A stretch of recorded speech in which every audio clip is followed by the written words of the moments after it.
Anong feeling malapit na yung renewal of vows nyo? Seryoso ba yan? Oo, seryoso. Minsan naman magseryoso ka. Siyempre, masaya. Yeah, ano nga? Siyempre, masaya. So, nakita ko kanina, 2 dekada. Alam mo ba yung dekada? 20 years yun, di ba? Tagal nun. Aaron, kami muna. Ano preparation ginawa mo? As mentally, financially? Financially, yun talaga nung pa lang, nakita ko seryoso si Leia magse-celebrate, nag-save na talaga. Paano ka nag-propose? Ano ba yan? Wala man lang karoma-romansa? And put here on the table. Hindi. Paano ka nag-propose? Wait. Sa noon? Paano ka nag-propose na magre-renewal of vows kayo? Wala. Hold this also. Nakakaabala ko pa. Hindi ito. Nag-count lang kami na bigla namin naisip na 20 years na kaya time to celebrate at saka to Paano mo nga sinabi sa kanya? Paano mo pre-propose? gusto mo? Same one? Same allowance, same contract, Same allowance? marriage contract, di ba? Kung merong marriage, kung merong expiration ng marriage, Ito na sa'yo. payag ka ba doon sa expiration ng marriage contract? Hindi ka naniniwala. Bakit? Wala. Hindi ako boto sa ganun. Sa ganon? Dan, Pagsisihan mo kung talagang gusto. next question. Dan, 20 years na yun, may nabago ba sa feelings mo, sa treatment mo? May nagbago ba sa feelings niya, sa treatment niya sa'yo? Siyempre naman. Ano? Imposible man pag-away. Ano nga? Siyempre, habang sasama kayo, many years, siyempre, lalo mapapamahal sa iyo. Mas lumalim. Mag-share kayo ng problem, tapos yung sitwasyon na mahirap, pinag-aayos niyo. Siyempre, yun ang nagpapatatag sa relationship. Relationship. Ito, ano sa tingin mo yung purpose ni God sa marriage nyo? Ay, dapat saan mo tinanong yun eh. Mamaya tayo, no? May kanya-kanya tayong mga nilaan ng Lord para sa atin. Nilagay niya tayo dun sa mga tao na alam ng Lord na magmamature tayo, alam ng Lord na mag-grow tayo as a person, as a spouse,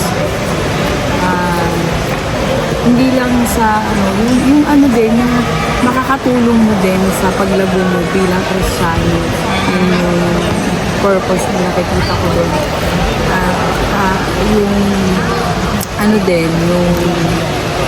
Yung meron kang makukuhanan ng may matatag na support system. Diba? Bago pa humugot ng lakas or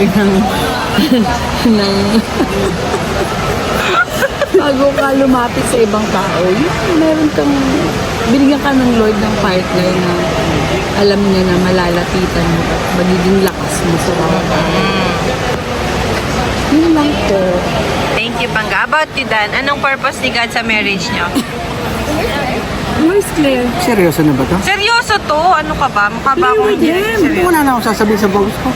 Yeah, play kayo. Mag-walk-walk lang kayo. Give me na dapat. Dali! Ano ba itsura ko Go dyan? na. Gwapo ka dito, kamukha mo si William Martinez. Go na, go. Anong question, bro? Ano yung purpose ni God sa marriage nyo? Ano yung sa tingin? Nasa duty ako. Nagnilay-nilay bang tao? Wow, nagninay-nilay. What a word. Sabi ko, nung palang nag-plan kami magpakasal ni Leia. Nung pala, that time na concern na si Lord sa buhay ko. Oo, kasi alam niya na yung simula noon, mababago na. May something na parating na pagbabago sa buhay. So, spiritually, Physically naman, ganito pa rin naman.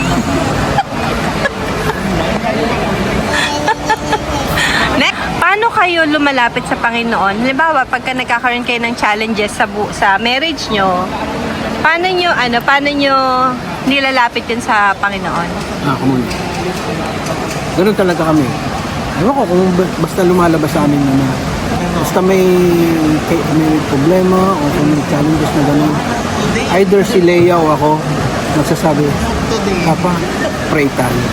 Lagi, basta maging si Leia o ako sa mga pray tayo. Yun So, lang. ikaw nag-initiate. Either siya o ako. Hindi ba no? Kalimitan siya. Kalimitan siya.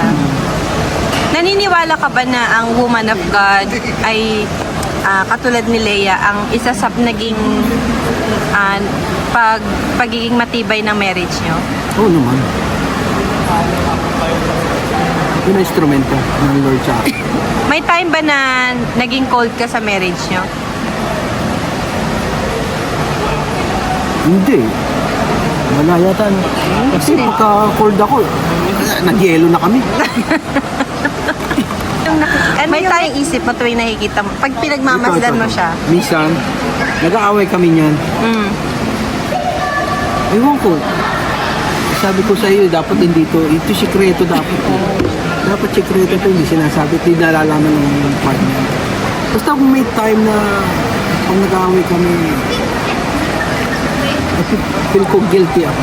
Yung ako nagigilty sa sarili. Bakit? Sabay pa niya, bakit inaaway ko. Talaga? Bad mo? Yun nga, yung guilt na. Ba't ko ba? Was there ever a time na napaiyak mo siya dahil... Ganon? Guilty ako kasi siyempre, bibili ko na naman ng regalo. Bibili ako na naman ng delikado. Kailangan mo na naman ng 150. 150 lang ba ang halaga ng ano mo, Pangga? Oo mo. Napakaliit naman nun. Ikaw, Pangga, was there ever a time na parang nagsisi ka sa marriage nyo? Wala din. Hindi ako. Sabihin mo na.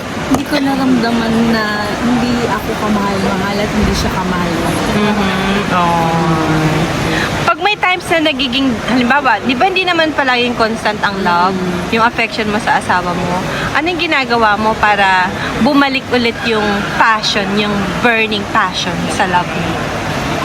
Pagka sumagot. Oo, kahit siguro tatampuhan kami, parang hindi ko nararamdaman na na hindi ko talaga siya labte, na nawawala. Basta sobrang care na care pa din ako siya. Sobrang care mo pa rin. Parang ganon din tayo. Paano?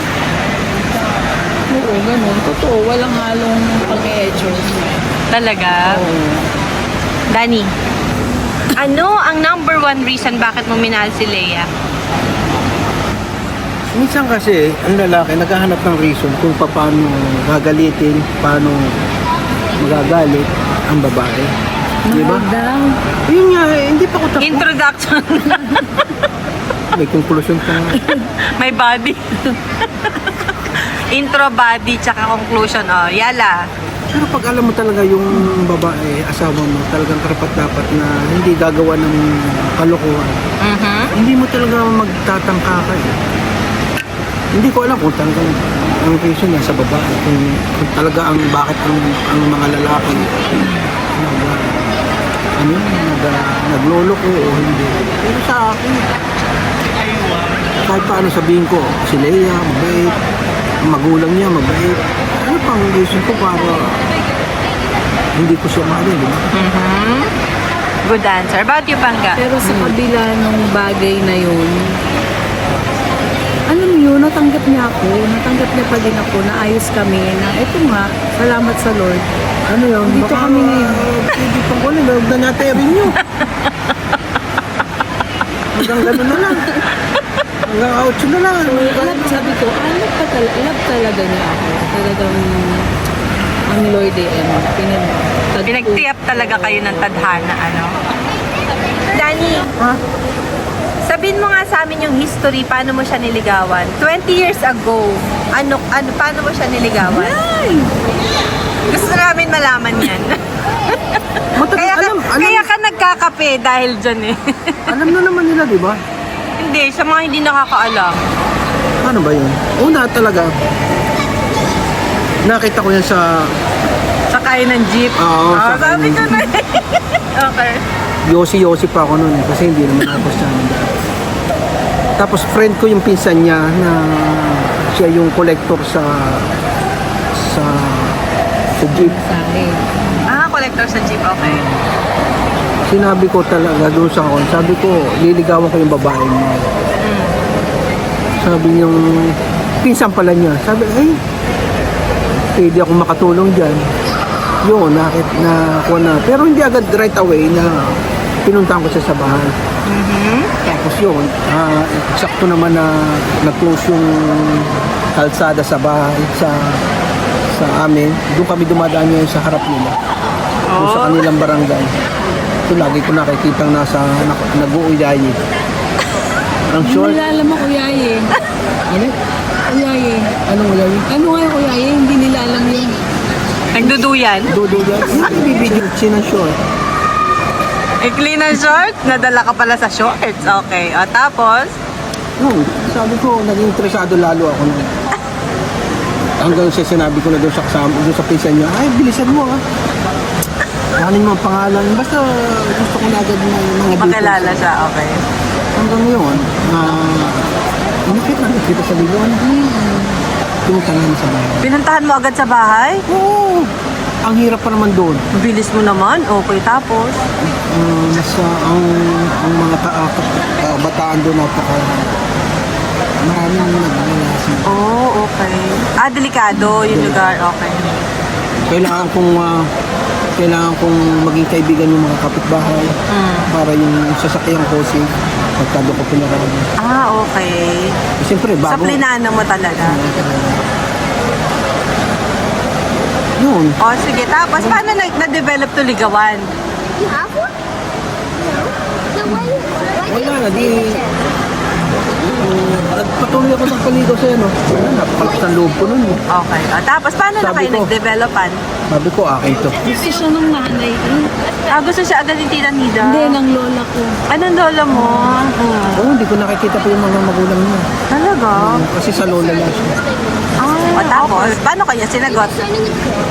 Ano yung pinaka-most memorable na panliligaw ginawa niya? Saan kita sinagot? Hindi ko Hindi, ano muna yung paano mo muna siya, paano mo nalaman sa sarili mo na sasagutin ko na to? Hininag-hatter ko to, so... Ate, ano yan? Para akong naging si Rosalinda ba yung nagbebenta ng bulaklak dati?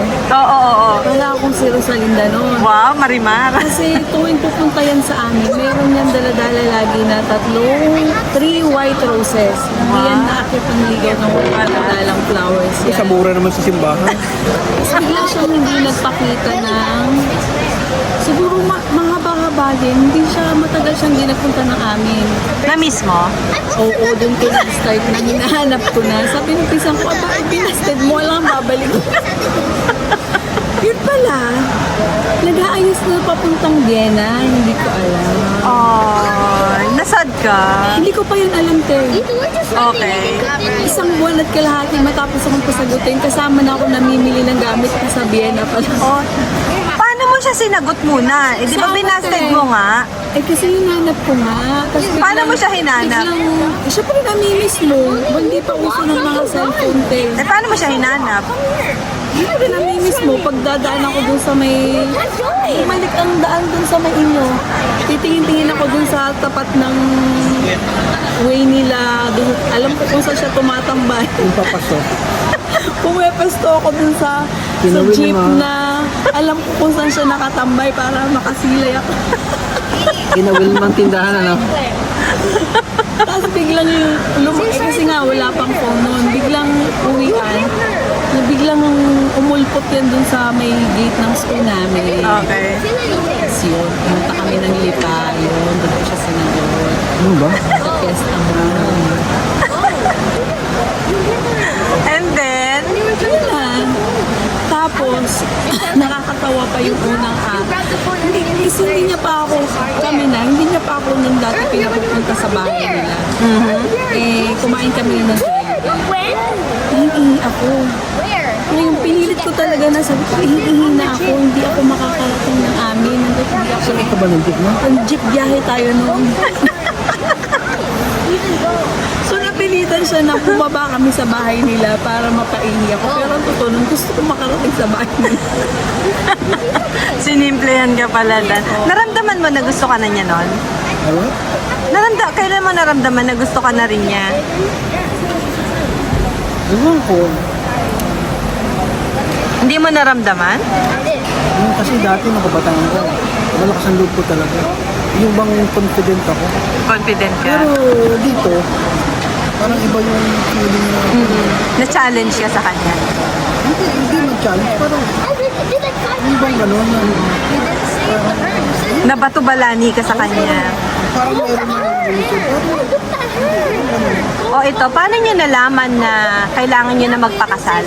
Naakala ko nga, hindi na kami magiging okay. Tapos pala yung pinsan ko, college, kachat pa pala yung pinsan niya. Happy already. Okay. So kinuha ng pinsan niya yung number ko, tapos binigay ulit sa kanya. Nag-iwalay kayo? Oo, nagkamali. Okay. Pero walang 1 year yung hiwalay na yun.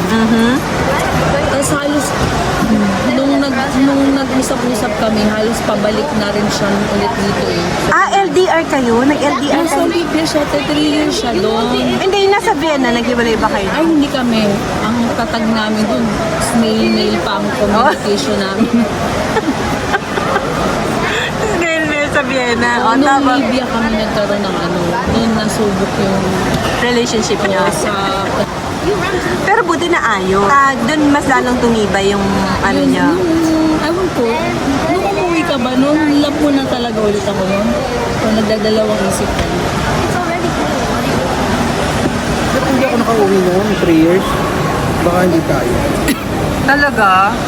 Talagang yung proseso ng Lord ang nagtulak sa akin para Kasi nagkagulo sa Libya nun, di ba? Kaya ka na pauwi. Napangga? Kung may love story na gusto kong babasahin at babalik-balikan, yung love story talaga namin. Kaya natutuwa ako pag nagtatanong si Aaron, paano kami nagkakilala. Natutuwa talaga akong balikan. Kinikilig ka pa rin. Kasi ang madami din kami pinagdaanan talaga. Hindi madali ang 20 years. Nung praise God naman nitong mag-asawa na kami, wala kaming sobrang lalim na wala. Nag-away. Wala talaga. Kaya sasabihin niya, anong pinaka-kon yung Wala Pag kayo tinanong maisip. ako pinag-aawayan nyo, hindi mo ibinalik ang walis sa tamang lalagyan, hindi mo ininom yung gamot mo, yun yung mga pinag-aawayan lang namin talaga. Yung halimbawa yung mga bagay na gusto kong doon lagi makikita ko, laging wala.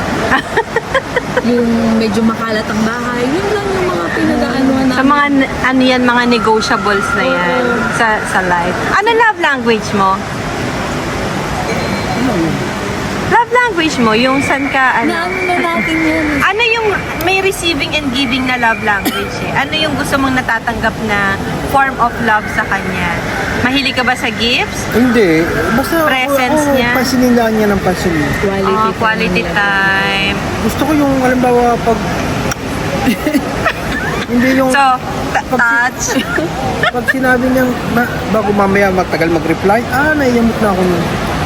Talaga nainis pa rin kayo pag di kayo nagre-reply sa isa't Kasi isa. halimbawa, may Ma-message. tanong ako, tapos Ma-message talaga kami, Halimbawa, nandito na ako, o asan ka na, yung mga ganun, ma-message kami, ma-update kami talaga. lalo na pag halimbawa ako tatawag, madaling araw, yung gabi, tapos hindi na sasagot, tapos nag-message na ako, wala. Hindi nasan to? Hindi mo alam kung nasaan. Yung pala, cellphone, nasa labas, nasa sa kusina, hindi na. Sabi ko, pagka may mga tao naman na ngayon ako, pag nasa labas pa naman ang asawa mo, ilagay mo naman yung cellphone mo sa tabi mo, at baka may kailangan sa iyo. Baka may emergency Pagka din. na tayo kumpleto na sa loob, wala na cellphone, dito na tayo, natin. Pero pagka naman, ikaw wala, sino bang matatalin mo? Seloso ka pa rin? Hindi na siguro. Hindi na. Ikaw, Pangga? Hindi na din. Hindi na. Hindi nga. Hindi na. Wala na selos-selos. Wala naman din akong Walang dahilan. Wala. Ano mo na yung love language mo ng giving? Ano yung love language mo sa kanya? Yung happy ka na ginagawa sa kanya? Ako bilang friend, siguro gift siya. Oo, mag-gift siya. Mag-gift ka. Oo, at saka hindi ako makuha na masurpresa na ayoko na Act of service. pag naramdaman kong gusto niya, bibilin ko talaga. I mean, pagkakaya ko. Pero pagka napansin ko na 50-50, Nakikita mo na kung gustong-gusto niya talaga. ayoko, hindi ko na. Ano yung pinaka-precious na material gift ng binigay mo sa kanya? Meron ba? Sa 20 years. Wala naman masyado. Magsinda? Okay. Pwede yun. Pwede. Pangga, ikaw naman. Ano ang love language mo? Giving muna. Yung masaya ako na ginagawa sa Na ginagawa mo sa kanya. quality time din, te. Okay. Tapos yung ewan ko nga, nakalagay na nung nag-answer ako ng ganyan, physical touch ako, pero parang mas ma-physical touch siya. Oo, pero, pag lalaki feeling ko. Oo, pero pag naka-ano sa akin, physical touch siya. Ano ang ang receiving mo? Words of affirmation siguro. Words of affirmation. Gusto natin ng inaano tayo. Oo. Ito na. Ano ang message nyo sa isa't isa? Wag na yung pang marriage vows ha. Yung simple message lang. Dan, ikaw muna. Ang message ha? Para sa amin? Sa kanya. Premium night. Parang konto. Wala naman. Basta laging pag may problema kami, sigad yung amin natin hanapin. Hindi kami pupunta muna sa kaibigan, sa mga kakailangan. Kami muna, yung mga problema namin mag-asawa, kami na lang. Okay. Kiss na muna. Kiss na! Ang dami-daming tao. Ganun lang, smack lang to naman. Panggaan na message mo sa kanya.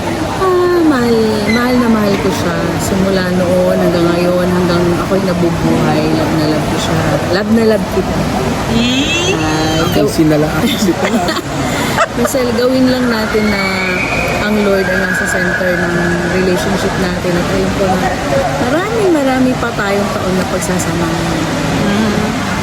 Matagumpay by God's grace. By God's Oo, grace. by God's grace. Kiss mo na siya.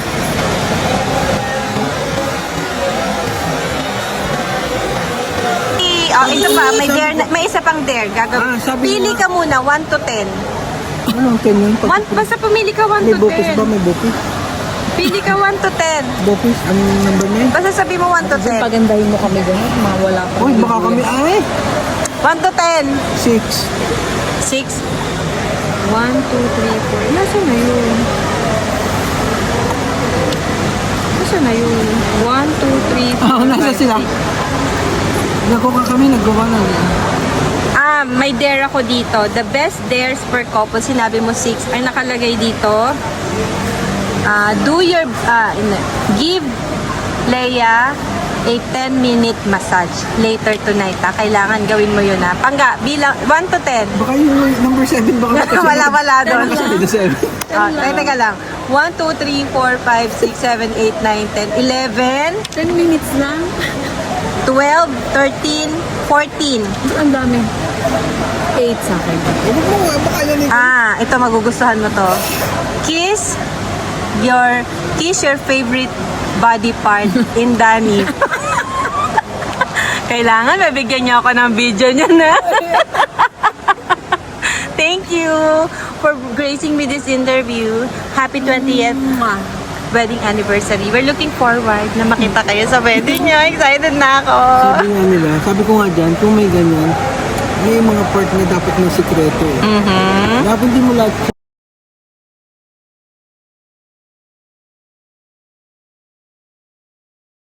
Danny, ano pinaka-favorite part mo sa katawan ni Leia? Alin? How wholesome ka, humayos ka. Nung kasi, nung talaga nakita ko dito, yung ito niya, may balahibo dati dito yun eh. Hindi mo tanda yan, ma? Ganda po. Oo, ba't nawala? Favorite mo yon? Oo, lagi ko tinitingnan niya. At saka ito, yung shoulder niya, yung dalaga siya, nakagana. Ganun talaga. Wow, sweet! Pangga, ano favorite Tapos part laging mo? dalawang pantin yan. Ano ba't kayo laging dalawang pantin ng gano'n? Dalawa pala kami quick. Ayun, Lips. Ay, lips. Bakit? Gusto ko yung kinikiss ni ako eh. Aww. There was never a time ba na turn off ka sa kanya? Meron, maraming beses. Sino ba? Siguro dati, nagugulat ako pagka yung kas umutot. Ay, siya. Eh, pagkutot ko naman sabi, I love you daw. Oh. May sinasabi naman, may ibig sabihin naman yung utot.